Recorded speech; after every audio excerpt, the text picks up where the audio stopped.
Hi everyone, I'm FIDE Master and FIDE Trainer Sebastian. In today's video, we will talking about two of the greatest chess players of the history of chess.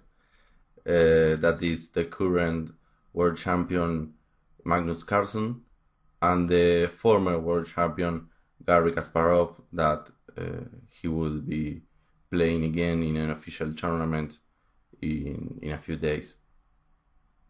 The topic for this video is to compare the play of both world champions and to try to decide who was the better one.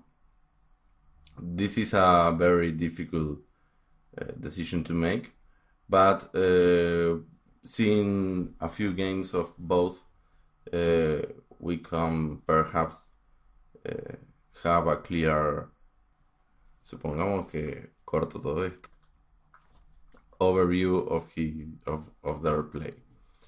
In this first position, we are seeing a game between Kasparov and also former world champion Tigran Petrosian. So first, I would like you to pause the video and think about the position, evaluate the position, calculate, and think who is better and why, and what to play with the white pieces.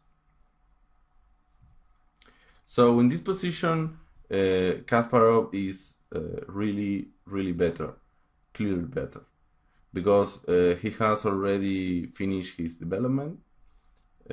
Black has a little problem with the bishop on c8 that can't move, and also this bishop is a bad bishop, and Black has exchanged his good bishop, his dark square bishop, so he has a little problems with the dark squares, particularly d6 and c7. In this position, Kasparov played a very powerful move, knight f2 e5. This is a powerful move because the knight is very well placed, and also this move unleashes the power of this bishop, that's a very important bishop in this kind of Catalan structure. Black has many problems to complete the development. Black is pretty forced to take the knight. If bishop d7, this could be a good option, but white can take again, and knight d6, and this pawn is a big problem because it can move. It has to defend the knight, and if rook here, then simply white can take and then take the knight, and white is winning a pawn. So Black can finish the development, so he has to take the knight on e5, knight to e5, and again Black need to do something, and it's not easy to recommend a move. Petrosian was an expert on positional play, a great strategist, but he really didn't find a good move here, and for me, even with the help of the engine, it's very difficult to select something. If knight to d5, with knight to d5, Black is threatening to or trying to block the big diagonal and also the d file, so now Black can develop the bishop. White obviously can't take the bishop with the bishop the knight. It's a bad positional decision because this bishop was very strong, but it's also a bad tactical decision because after rook d8, the bishop is pinned, and white will lose the bishop and not even winning a pawn. So even better is the move played by Kasparov, rook to d1, And now again, bishop d5, d7 is a really bad move, because after taking an e4, this pin is winning a knight. So it's very important that Kasparov play very powerful moves to the center of the board. See, all of white pieces are controlling the center, but he's also avoiding black to finish the development. That's very, very important. Always think about what your opponent wants to do, and if you can, prevent it.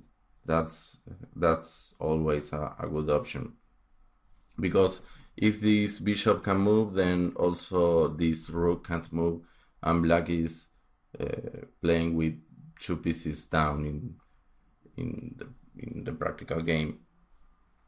So now perhaps white is threatening to win a pawn in d5, so the knight goes back. And another strong move from Kasparov, queen to a5. This is very, very strong, because it's threatening the pawn. It's protected by the rook, but now the rook can't move, and all the queen side pieces are like frozen for black. It's very important that black can play here f6. This is a positional good move for Petrosian. The idea is to push the knight back, and also to play e5 and develop the bishop, not there, perhaps there, and activate the bad bishop. The problem is that after knight to c4 and the exchange of knights, white is threatening to control the 7th rank. The rook on c7 will be very, very powerful, threatening the pawn on b7, and also threatening the squares around the black king. And even after b6, simply queen c3, threatening again rook to c7, and black's position is practically collapsing. But okay, white is also threatening the rook, so there's a lot of threats if the rook moves simply this, and the pawn is falling, and black is busted. So f6 is positional correct, but tactically incorrect one. So black can't really move any piece, so he play g6, giving some air to the king to avoid some background mates or something like that. And another very strong move from Kasparov, rook to d3. This is a very strong move that has many ideas. For example, a good idea would be to double in the c file and go to c7. As we have talked in the previous move, the 7th rank is a good asset for white, but also has a very tricky tactical idea. The idea is that now rook to d8 is losing. This move, you can pause the video and try to find how white achieves a great positional and also material advantage. Here the winning move is queen c5, threatening to take the queen, and if white takes, black takes, white takes the rook with check. That's pretty important. Black has to go back with the queen, and after taking and rook to c7, the 3rd rank is 1, and all these pawns on f7 and h7 are really lost. And what it's even more important, black's queenside pieces can't move too, so If if black can sacrifice a pawn but activate all his pieces, this could be a good opportunity to try to draw the game. But here he's losing the pawns and he can't even move his pieces, so his positional and his material disadvantage are too big. So rook to d8, it's impossible here. Petrosian play again knight to d5. This is pretty annoying for black. He's going back and forward with the knight because he really doesn't know what to do. White can now take the pawn, take on d5 and win a pawn, but black will activate his pieces with bishop to e6 and later to activate the rooks. So it's something we have already said. If black can activate all his pieces, then a pawn is a good price to pay, and for white is totally the opposite. White, we have already said, here black has like two pieces that are not playing. That's 2 pieces down, and only winning a pawn for 2 pieces. This is not a good deal. So white played the very strong move e4, and the knight has to go back again. That is awful. Black's position is a really mess. But now there's an important tactical detail, that the rook is not defended by the pawn now. So if white plays some random move like h4, then black can play f6, and after knight here, black can take b6. We have already seen a variation like this, but now after bishop to a6, rook to c7, black has the powerful exchange of queen for 2 rooks, which is material balance. Obviously white has the advantage here. He can play queen d7, attacking the bishop, attacking the pawn, and white will win a pawn, and he's better. But he was even better a few months ago. So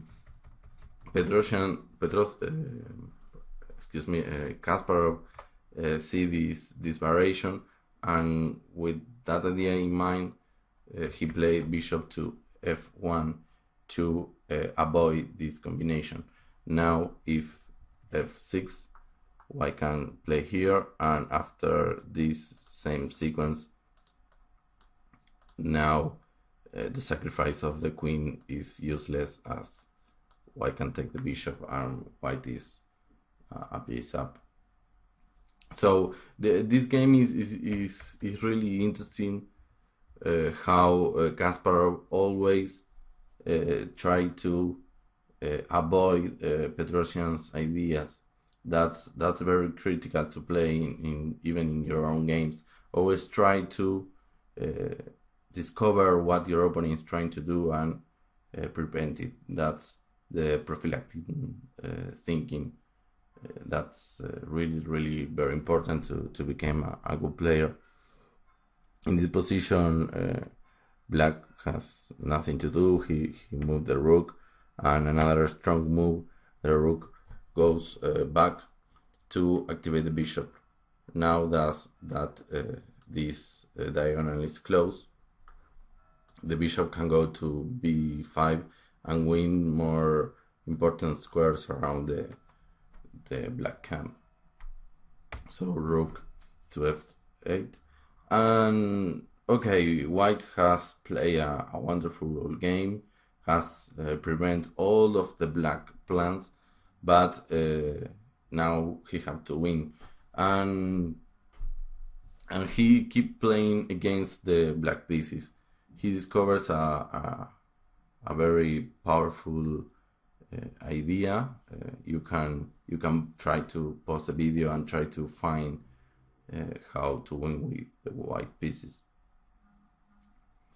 In this position, white has many great ideas.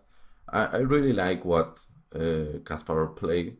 He played, well, his idea was to play a4 and then a5, and this knight can't really move to any place. If the knight go to d7, then simply rook c7 will be crashing. So a4 is a very good option here. He played a3 and only then a4. It looks like a bit slow, but as black can't really do anything, this is very good. And okay, if black plays again with the king without doing anything, a strong move will be rook to c7 and then queen to c3, threatening discover attacks, threatening a4, threatening rook to c7, and white will win in a few more moves.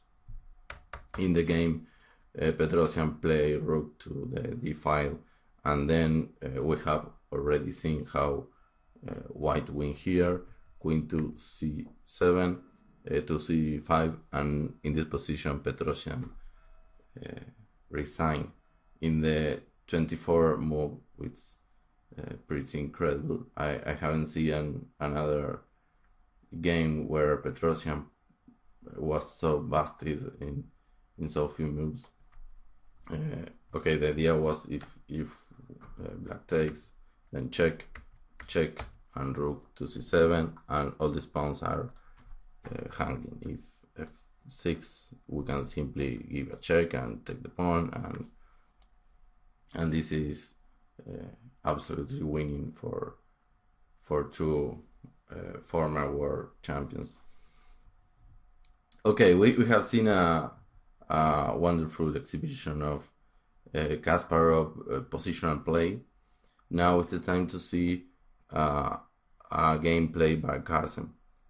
This is a position from a game of Carlsen in Olympian in Turin against Julio Granda, one of the best Latin American players of the world of the last 2 decades. In this position, we have a pretty typical structure of the Sicilian with these pawns on d6 and e5. This is a structure that you must know if you play the Sicilian with white or the black pieces. Even in another openings, this is pretty typical, like the Spanish or even the Philidor, and so on.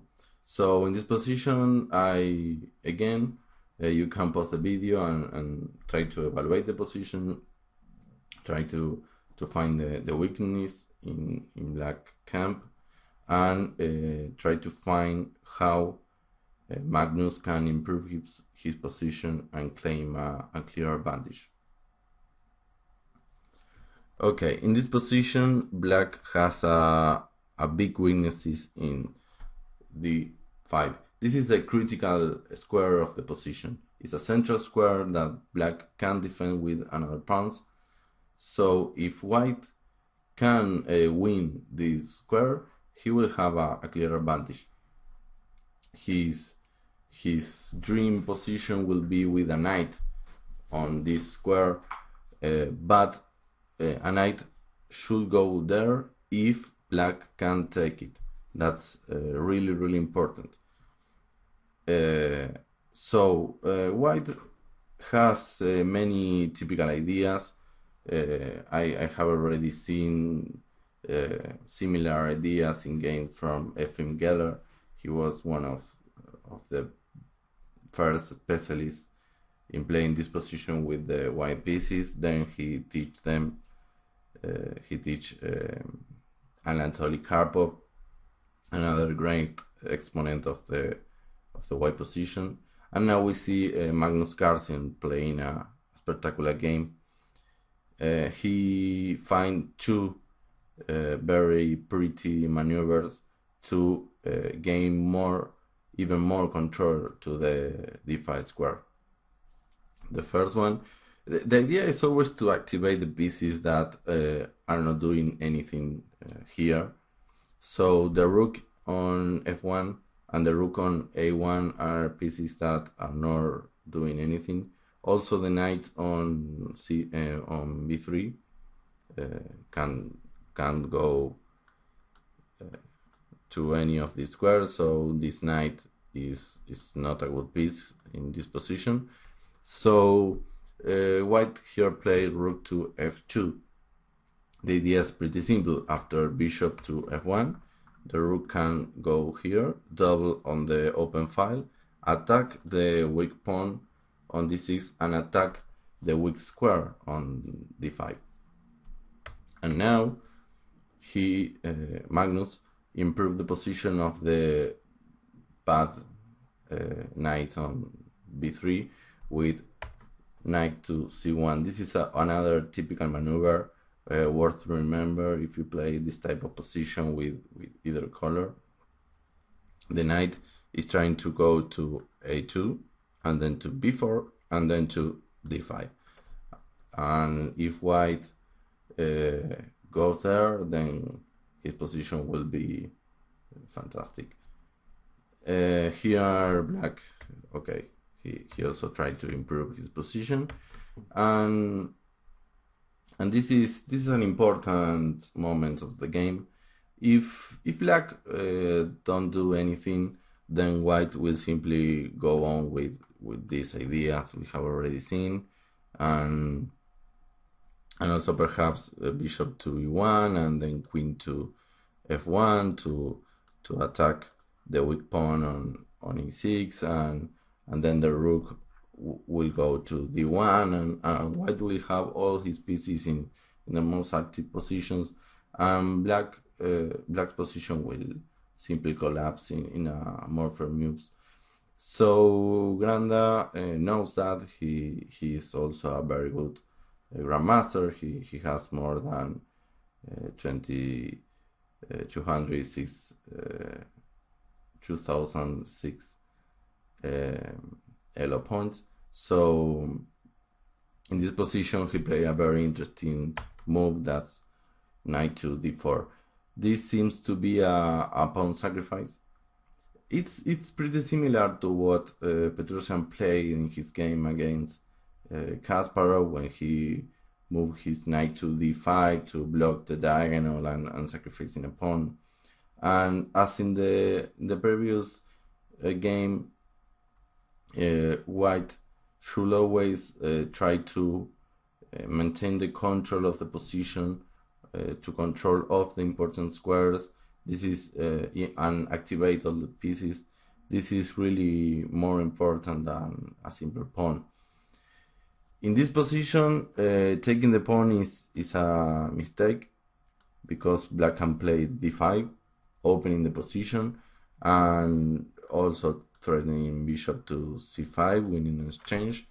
And with the open position, the black's bishop pair will be very, very active, very disturbing for the black pieces. And also the knight on a2 is a very bad piece in this position. Carlsen has been maneuvering with his pieces, but this is only possible when the position is close.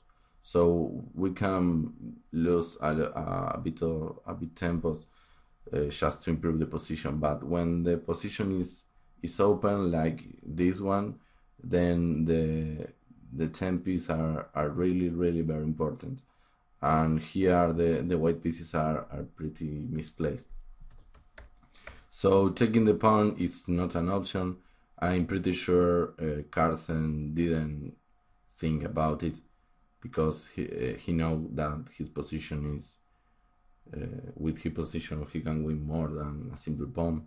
So he continued with his idea, knight to b4, rook d8, and here again, if you check this position with the engine, it will say that taking the pawn was a good option, because after d5, white can take the pawn, and white can take again, and take again, and the engine sees that here white has two pawns up, so he must win.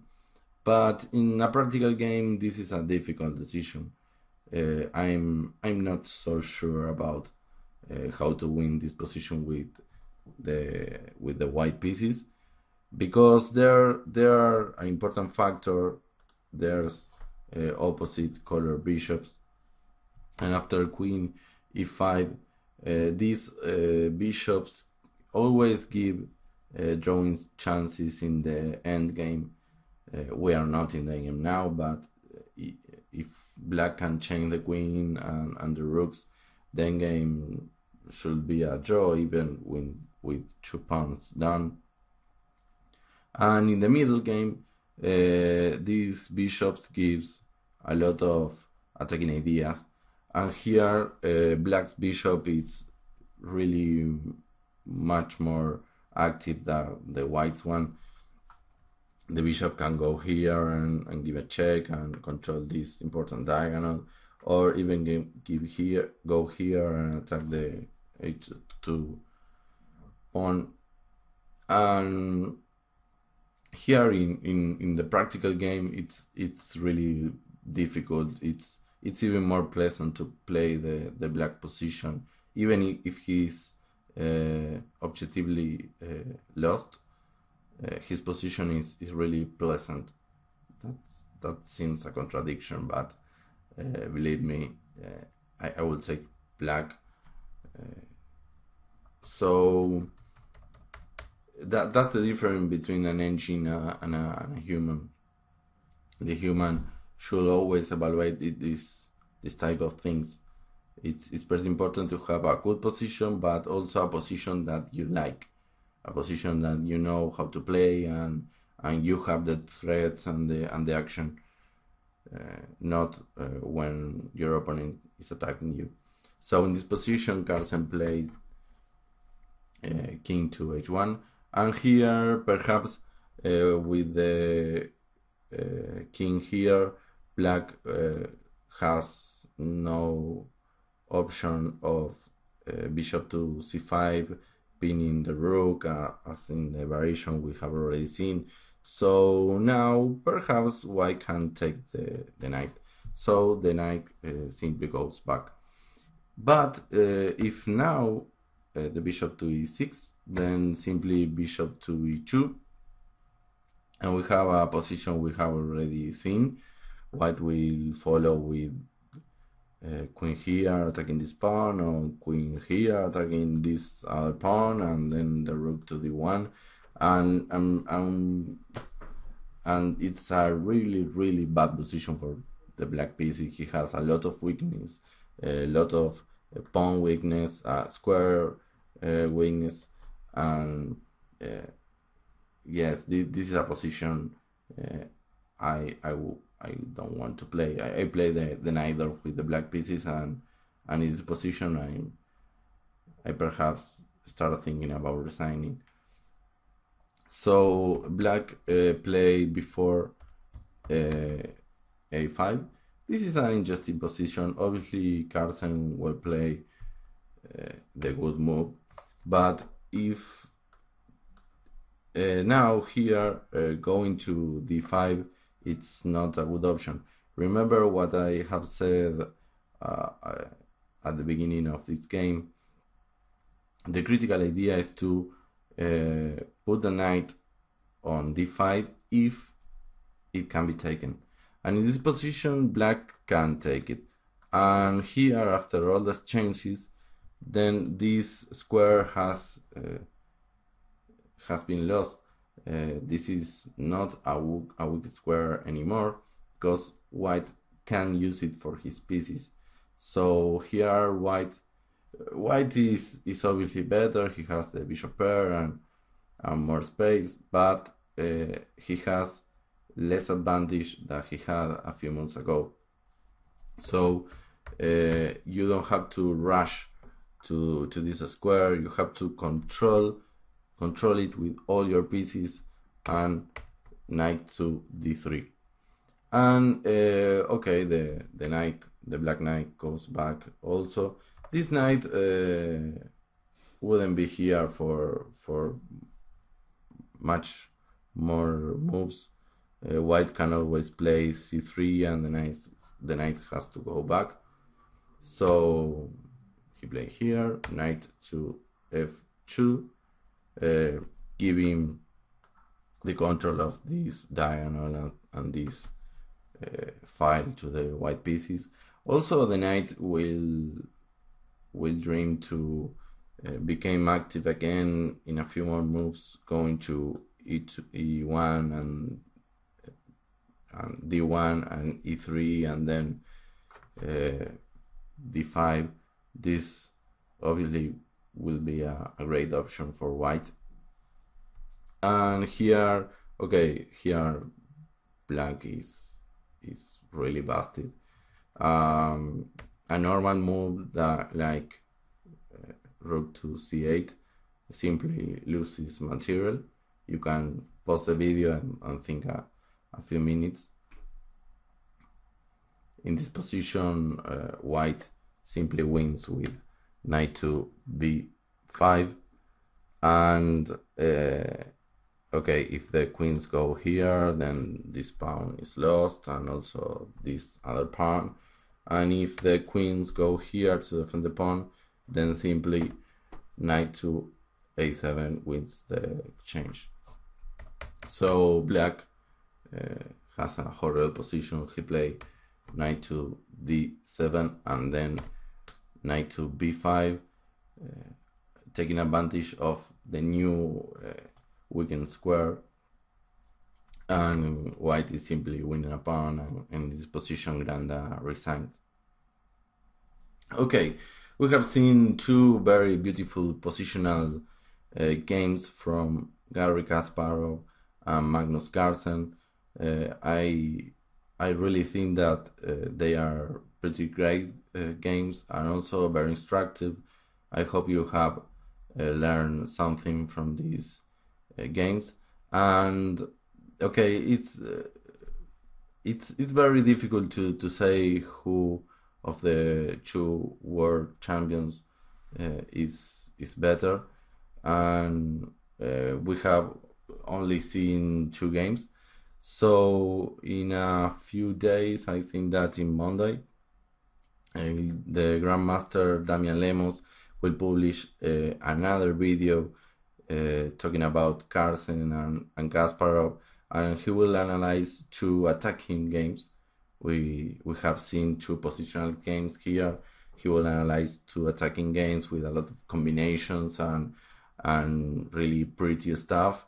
So you can have a best picture of who was Garry Kasparov and who is Magnus Carlsen to the world chess. So I hope you have enjoyed the video, and we will see you next Friday, I suppose.